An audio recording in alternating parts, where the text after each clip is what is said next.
मेरा पति Kamlesh limited company में बाहर काम करते थे, इसलिए मैं अपनी जेठानी के कमरे में सोती थी। मेरे पति कमलेश के ना होने से मुझसे अब कंट्रोल नहीं हो रहा था। एक दिन मेरे कमरे देवर हमारे घर पर रहने के लिए आए। वह बहुत ही सुंदर और हैंडसम थे। एक रात मैंने देखा कि मेरी जेठानी अपने कमरे में नहीं थी। मैं उन्हें ढूंढने लगी। मैंने देखा कि जिस कमरे में मेरे देवर लेटे थे, उस कमरे की लाइट जली हुई थी और अंदर से कुछ अजीब सी आवाज आ रही थी। जब मैंने गेट के छेद से झांक कर देखा तो मेरे होश उड़ गए, क्योंकि वो और मेरी जेठानी, उन लोगों को साथ में देखकर मुझसे भी कंट्रोल नहीं हुआ और मैं भी दरवाजा खोलकर अंदर चली गई। फिर उसने मुझे और मेरी जेठानी दोनों को, मेरा नाम प्रीति है और मैं मध्य प्रदेश से हूँ। हमारी एक हैप्पी फैमिली है जिसमें मैं, मेरा पति, मेरी जेठानी, ससुर सास रहते हैं। मेरी शादी को 2 साल हो गए हैं। मेरा पति दिल्ली में एक लिमिटेड कंपनी में काम करते हैं और वह केवल 2-3 महीनों में घर पर आ पाता। हमारा घर बहुत आलीशान बना हुआ है। मैं ज्यादातर समय अपनी जेठानी के साथ बिताती हूँ और हम दोनों एक ही रूम में सोते हैं, क्योंकि जैसा कि मैंने पहले बताया, मेरा पति कमलेश 4 से 6 महीने में एक बार ही आ पाती हैं। इसलिए मेरी जेठानी जी मेरे साथ उसी रूम में सोती थीं और मेरी सास ससुर अपने एक अलग रूम में सोते थे।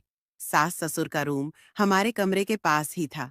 मेरे सास ससुर की उम्र 45 से 50 साल के बीच थी, लेकिन वे अभी भी जवान और हैंड दिखते थे। एक रात मैं पानी पीने के लिए उठी, तब रात के 1 बजे थे। मेरी जेठानी तो बहुत गहरी नींद में सोई हुई थी और उन्हें कुछ पता नहीं था। जैसे ही मैं पानी पी के उठी, मेरे सास ससुर के कमरे से अलग अलग तरह की आवाजें आ रही थीं। जब मैंने ध्यान से सुना तो वह आवाजें थोड़ी अलग ही थीं। मेरे सास ससुर के कमरे के दीवार में एक छेद था। जब मैंने दीवार के छेद से देखा तो उनके कमरे की हल्की लाइट जल रही थी। मैंने देखा कि मेरे सास ससुर एक दूसरे से इतनी रात को बातें कर रहे थे। मुझे थोड़ा अजीब महसूस हुआ। उस वक्त मुझे लगा कि किसी औरत के लिए पति की कमी क्या होती है। मैं पानी पीकर वापस गई और अपने रूम में सोने के लिए चली गई। हम लोग जब सुबह का नाश्ता करने बैठे थे, तभी हमारे मेन गेट की घंटी बजी। मेरी जेठानी ने गेट खोला तो 22 साल का लड़का हमारे गेट के सामने खड़ा था। मेरी जेठानी ने बताया कि यह हमारा देवर है। ये भी एक कंपनी में जॉब करने के लिए आए थे और इसी की वजह से वह हमारे यहाँ रहने के लिए आए थे। हमारे पास वैसे भी एक कमरा खाली पड़ा है। मैंने सोचा उसी में ही वो शिफ्ट हो जाएंगे तो मेरा भी भला हो जाएगा। मेरी जेठानी ने कहा, आदत के बहुत अच्छे हैं और वह हमारी हर बात को करने के लिए तैयार रहते हैं।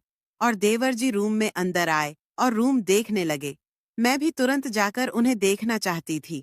मैंने कहा, दीदी आपने इन्हें यह रख तो लिया, पर इनकी आदत कुछ ठीक नहीं लगती। लेकिन जब मैंने इन देवर की तरफ देखा तो वह बहुत सुंदर था। उसकी पर्सनैलिटी भी बहुत अच्छी थी और वह मुझे बार बार देख रहे थे और वह भी मुझे तिरछी नजरों से देख रहा था।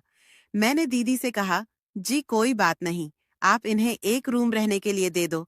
वैसे भी भाई खाली पड़ा रहता है और हमें भी किसी चीज की जरूरत होगी तो वह काम भी कर दिया करेंगे। मेरी जेठानी ने मुझसे ये बात बोली और मैं मान भी गई और कहा ठीक है। और देवर जी हमारे घर में रहने लगे। हमारे घर में 2 ही बाथरूम थे और उनमें से एक बाथरूम को देवर जी इस्तेमाल करता थे, जो हम भी करते थे। एक दिन देवर जी का गैस सिलेंडर खत्म हो गया। वह मेरी जेठानी के पास आए और कहने लगे, भाभी जी गैस सिलेंडर खत्म हो गया है, क्या मैं आपके रसोई घर में रोटी बना सकता हूँ? तो मेरी दीदी ने कहा, कोई बात नहीं, आज के दिन तुम हमारे यहाँ नीचे आकर खाना खा लो, हम तुम्हारे लिए खाना बना देंगे। प्रीति तुम्हारे कमरे में रोटी पहुंचा देगी। तो देवर जी ने बोला, ठीक है, जैसे आप कहें। फिर वह अपने रूम में चले गए। मेरी जेठानी जी ने कहा, प्रीति देवर जी के लिए खाना बना दो और थोड़ा जल्दी पहुंचा देना। मैंने कहा, दीदी ठीक है। जेठानी जी ने जल्दी जल्दी खाना बनाया और मैंने खाना टिफिन में रखा। फिर मैं उन्हें देने के लिए चल पड़ी। मैंने देवर जी उसके रूम तो देखते फिल्म में रोमांटिक सीन आ गया। वह सीन ऐसा था कि मैंने अपनी नजर हटा ली। वह कहने लगे, पता नहीं फिल्म वाले कैसे कैसे सीन दिखा देते हैं। मैंने कुछ नहीं कहा। फिर मैंने कहा, ठीक है, अब मैं चलती हूँ। उन्होंने ने कहा, भाभी जी पूरी फिल्म देख कर जाइए। मैंने कहा, नहीं नहीं, और अपने कमरे में चली गई। रात में मैं देवर जी के बारे में सोचती रही कि वह कितने हैंडसम थे। जब मैं उन्हें खाना देने गई थी, तभी मैंने तय कर लिया था कि अब मैं उसे ही अपने सिर का ताज बनाऊंगी। मुझे नींद नहीं आ रही थी। मैं उठी और फिर पानी पीने गई, और मैं पानी पी करके जब आई तो मेरे सास ससुर के कमरे से फिर आवाजें आ रही थीं। आज आवाजें कुछ अलग थीं। फिर मैं तुरंत चली गई तो मैंने देखा राहुल देवर जी के कमरे की लाइट जल रही थी। मैंने सोचा, रात के 12 बजे देवर जी के कमरे की लाइट क्यों जल रही है? मैंने सोचा, चलो जाकर देखती हूँ। जब मैं उनके कमरे में गई तो देखा वह अपने मोबाइल पर वही रोमांटिक फिल्में देख रहे थे। उसने मूवी की आवाज भी बहुत तेज कर रखी थी। मैंने कहा, देवर जी तो उन्होंने तुरंत मूवी की आवाज को कम कर दिया और बोले, हाँ भाभी जी, आइए। मैंने कहा, तुम्हारे कमरे की लाइट अब तक क्यों जल रही है और तुम सोए क्यों नहीं? वह बोले, मुझे नींद नहीं आ रही थी, इसलिए मैं मोबाइल देखने लगा। उन्होंने कहा, भाभी जी, आप अभी तक सोई क्यों नहीं? मैंने कहा, मुझे नींद नहीं आ रही थी। मैं उठकर आई तो देख ही रही थी कि तुम्हारे कमरे की लाइट जल रही थी। उसने कहा, चलो मैं देखती हूँ। फिर वह बोले, आ जाओ, बैठ जाओ। भाभी जी, मुझे तो नींद नहीं आ रही। तो मैं देवर जी के पास बैठ गई। जैसे ही मैं उसके पास बैठी, उसने फिल्म बंद नहीं की। उसका फोन उसी तरह चल रहा था। शायद उनके जाने के बाद छोड़ दिया था। मेरी मेरी नजर उनके फोन पर पड़ी तो मुझे कुछ महसूस होने लगा। मैंने चुपके से उनके फोन पर नजर डाली और वह रोमांटिक फिल्म देखने लगी। देवर जी को पता चला कि मैं चुपके से उनके फोन में फिल्म देख रही हूँ। उन्होंने फोन उठाया और कहा, भाभी जी, देखनी है फिल्म? मैंने कहा, नहीं नहीं। उन्होंने कहा, देख लो। फिर क्या हुआ? मैंने कहा, नहीं नहीं, मैं नहीं देखूंगी। मैंने उनकी ओर देखा भी नहीं, लेकिन उसने धक्के से मेरे हाथ में अपना मोबाइल थमा दिया और कहा, आपको रोमांटिक फिल्में पसंद हैं? फिर हम दोनों साथ में मूवी देखने लगे। राहुल बोला, जब भाभी साथ में हो तो मूवी देखने का अलग ही मजा आएगा। मैंने कुछ नहीं कहा और फिर हम दोनों एक साथ फिल्म देखने लगे। वह फिल्म बहुत रोमांटिक थी। मैं आपको लोगों को क्या बताऊं? फिल्म में एक ऐसा रोमांटिक था जिसे देखते देखते देवर जी ने मेरे पैर पर हाथ रख दिया। मेरे शरीर में जैसे करंट लग गया।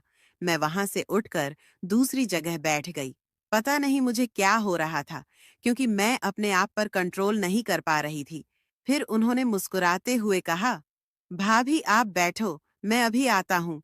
जैसे ही वह आया तो मैं वहीं बैठे हुई थी और उसने गेट की कुंडी लगा दी, और आज फिर मैंने अपनी इच्छा पूरी कर ली।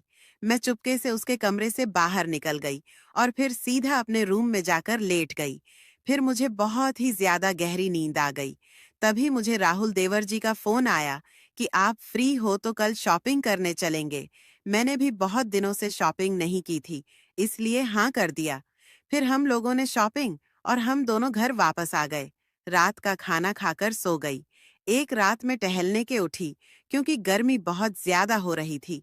जब मैं अपनी जेठानी के रूम में गई, जब मैंने उठकर देखा तो वह पर नहीं थी। मैंने सोचा वह कहीं गई होगी या गर्मी की वजह से छत पर टहलने चली गई होंगी। मैं छत पर गई लेकिन वहां वहां भी नहीं थी। मुझे लगा, क्या वह राहुल के पास तो नहीं चली गई? जब मैंने देखा तो वह कमलेश देवर जी के कमरे में बैठी हुई थी। तो मैंने और तुरंत अपने रूम में आ गई। मैं सोने का नाटक करने लगी।